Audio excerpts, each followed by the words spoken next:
저기 요양보호사 이야기 해줄까? 요양보호사 자격증을 따가지고 첫 출근을 했대. 처음 출근했는데 아주 부잣집으로 갔대. 근데 할아버지를 보러 가더래. 할아버지만 보면 된대. 근데 할아버지를 보러 갔는데 거시기만 잡고 있으면 된대. 하루 종일 그만 가만히 잡고 있으면 돼. 그렇게 쉬운 일이 어디 있어요. 처음에는 이상했는데 그냥 그것만 잡고 있는데 돈을 많이 주더래. 그래서 그것만 잡고 있었어. 근데 이제 자기 볼 일이 생겼을 거 아니에요. 볼 일이 생겨서 이제 그 자리를 놓칠까봐 약간 좀 손을 떠는 수전증 있는 할머니를 거기다 놔두고 자기 이제 일을 보러 간 거야. 그러니까 이제 그 할머니가 그 정상적인 사람은 가만히 잡고 있었잖아. 근데 두 번째 온 사람은 이제 떨어. 손이 떨어. 그러니까 좀 더 나섰던가 봐. 그러니까 이제 이 아줌마, 저 처음에 요양사는 다음에 왔는데 잘렸어. 바람마저 길을 잃으면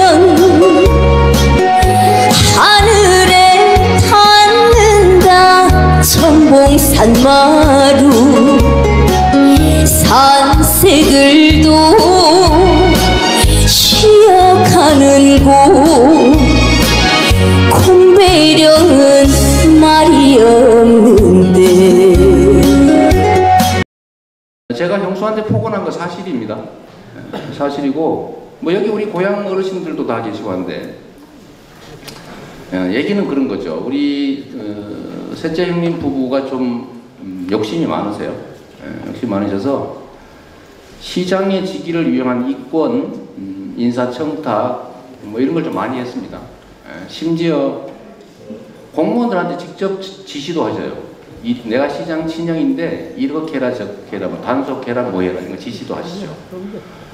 지시에 불응하면 협박하고 욕설하고 폭언하고 그래서 성남시 공무원들이 도저히 살 수가 없는 상태가 계속돼서 제가 모든 공무원들에게 팀장급 이상은 전화를 받는 걸 금지시켰습니다. 공식 지시로. 왜냐하면 직원들이 안 받으면 또 안 되니까 또 견딜 수가 없는 거예요. 그래서 그걸 금지시켰고 또 예를 들면 우리 비서실장이 이게 누구는 승진, 누구는 뭐 징계 이런 인사 강요하는 거를 제가 못하게 아예 통화를 금지시켰습니다. 접촉 금지. 우리 감사관한테는 뭐 대학 교수 자리를 알선하라고 요구해서 그것도 못하게 했죠. 못하게 했고 직접 롯데백화점 단속도 하셨어요. 해가지고 직원을 폭행해가지고 입원도 하고 제 입장에서는 아까도 얼핏 말씀드렸지만 친인척이라고 하는 권력자의 친인척은 존재 자체가 권력입니다. 그걸 통제하지 못하면 불행한 일이 벌어져요. 본인도 감옥을 갈 뿐만 아니라 권력자 본인도 아주 심각한 나락에 떨어지죠. 역대 대통령들을 봐도 안 그런 예가 없습니다. 다 친인척 측근 때문에 불행해졌죠. 친인척을 통제하는 건 그렇게 어렵습니다. 존재 자체가 권력이기 때문이죠. 근데 그걸 막았어요, 제가. 당연히 반발이 많겠죠. 총력을 통해서 다 막았는데 비서실 일체 통화를 금지시켰더니 저를 만나겠다고 시장실 앞에 농성을 하셨어요. 그래서 제가 그것도 다른 어떤 민원인도 다 만나지만 우리 형님만 제가 안 만났습니다. 그래서 그거는 완전히 차단됐죠. 그러니까 저한테 전화를 해야 되는데 아무도 통화할 길이 없으니까 우리 어머니를 찾아간 거예요. 우리 셋째 형님 부부는 우리 어머님과 인연을 끊은 게 7년이 넘은 상태였죠. 왜냐하면 어머님의 노후 자금을 요구하다가 어머니가 그걸 안 주는 것 때문에 그야말로 말할 수 없는 폭언을 하고 인연을 끊었습니다. 우리 고향분들 다 알고 있는 얘기들이죠. 근데 7년 만에 찾아가서 이재명 시장한테 전화 연결을 해달라고 부탁을 했어요. 근데 어머니가 당연히 안 해주죠. 다 아니까. 근데 어머니를 협박했어요. 집에 불질러 죽여버린다고. 그래서 어머니가 무서워서 저한테 전화 연결을 했습니다. 통화를 했죠. 그래서 싸웠어요. 그 다음부터 이게 계속 확대가 돼서 그 다음부터 저 어머니 전화도 안 받죠. 근데 계속 어머니 집을 형님이 출입하게 됐고 마지막에는 어머니를 두들겨 팼어요. 두들겨 패서 입원을 시켰습니다.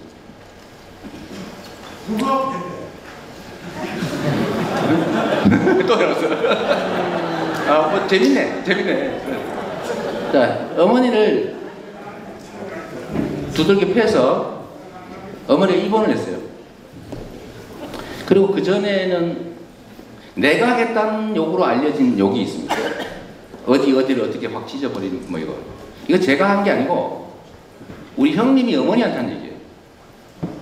우리 형님이 내가 나온 무슨 뭐 구멍을 뭐 칼로 뭐 쑤셔서 어쩌고 이런 얘기들을 했죠. 우리 형수는 뭐 그런 우아한 철학적 표현들을 시집 식구가 이해 못한다고 약을 냈죠. 근데 그러고 난 다음에 결국은 어머니를 집을 찾아가서 부부가 어머니를 두들겨 팼죠. 그리고 어머니는 맞아서 입원했고 그걸 말리던 우리 여동생, 아까 죽었다는 청소 환경미화한 여동생을 두들겨 패가지고 피투성이를 만들었죠. 집안 살림은 다 부셔졌고 그거를 저희가 연락을 받고 형제들이 다 모였습니다. 모여서 어머니가 입원을 했기 때문에 경찰에 신고를 했죠. 어머니가. 그러니까 형이 잡혀갔어요. 때리고. 경찰에 잡혀가서 밤 12시까지 수사를 받았고 이제 나왔는데 저희 형제들이 술을 마시고 있다가 나왔다는 얘기를 경찰에 전해 듣고 당연히 화가 머리끝까지 치밀었죠. 그래서 형제들 간에 전화를 하면서 싸웠어요. 어떻게 부모를 때릴 수 있냐. 어떻게 동생들 그렇게 패가지고 우리를 만들 수가 있냐. 그런데 그런 걸 하다가 전화를 바꿔주니만이 뭐 어머니를 뭐 무고죄로 뭐 어떻게 하느니 막 이러니까 또 화가 나지 않겠어요? 지금도 그렇게 주장해요. 어머니가 자기를 무고했다고 주장하고 어머니를 고소한다고 계속 그러고 있습니다. 그래서 그날 밤에 싸운 얘기들 중에 일부가 다 녹음을 했는데 그 중에 일부죠. 그 중에 일부를 인터넷에다 공개를 한 거예요. 이재명이 형님한테 욕을 하는 나쁜 사람이다. 지금은 박사모 성남 지부장을 하십니다. 그리고 목표는 이재명을 상대하기 위해서 형수가 대선에 출마를 하겠다고 하고 박사모 활동 열심히 하세요. 지금 그거 가면 그 박사모들 왜 탄핵 반대 운동하면 거기서 꼭 연설하십니다.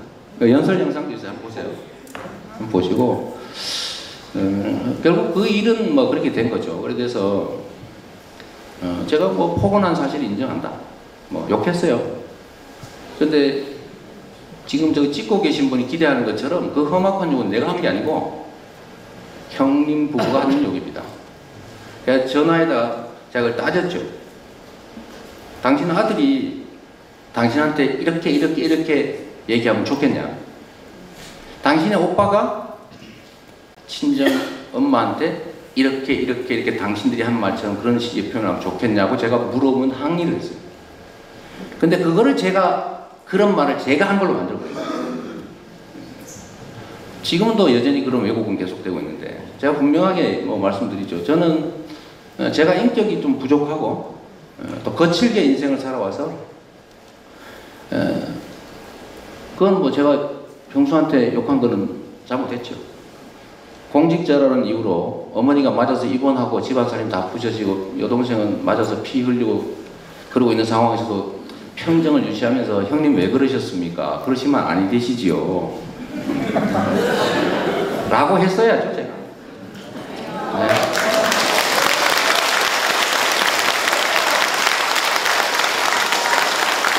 그런데 제가 그렇게 못했죠. 인격이 부족하니까. 제가 수양이 많이 부족하죠.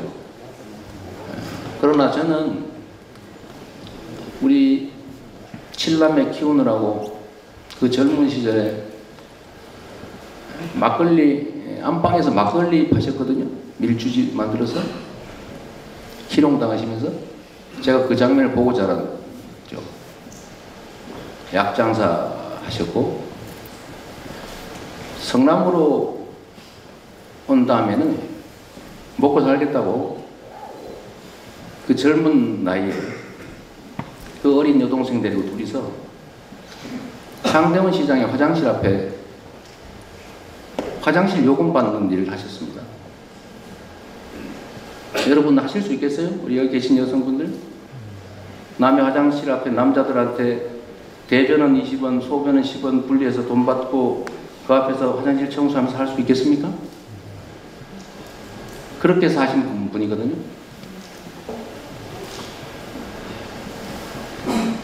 그렇게 우리 형제 키운 분이고 평생 고생하시다가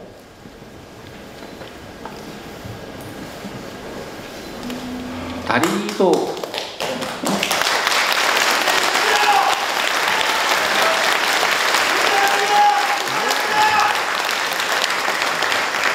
잘 걷지도 못할 만큼 늙으셔서 몸도 잘 못 가누는 분을 두들겨 패서 다치게 해서 입원시킨 거 용서할 수 없었습니다. 자, 어쨌든 고맙습니다. 내가 감정을 좀 추스려야 되니까. 어쨌든 저로서는 첫째는 공직자의 제일 의무는 아무리 가슴 아픈 일이 있어도 공사를 구별하고 사적 이익을 위해서 공직을 이용하면 안 된다. 어떤 경우에도. 내가 이거 간단히 막을 수 있었습니다. 들어주면 돼요. 형님이 원하는 거 들어줬으면 이런 일 안 생깁니다. 그리고 싸움 후에도 형님 뭐가 필요하십니까? 이렇게 하세요. 했으면 이 일 다 묻혔을 겁니다. 저는 그렇게 할 수 없었어요. 두 번째로는 이유가 어떻든 날 낳아주고 평생 고생하면서 여성으로서 견딜 수 없는 모욕까지 견뎌가면서 키워준 어머니를 패는 그자를 용서할 수 없었어요.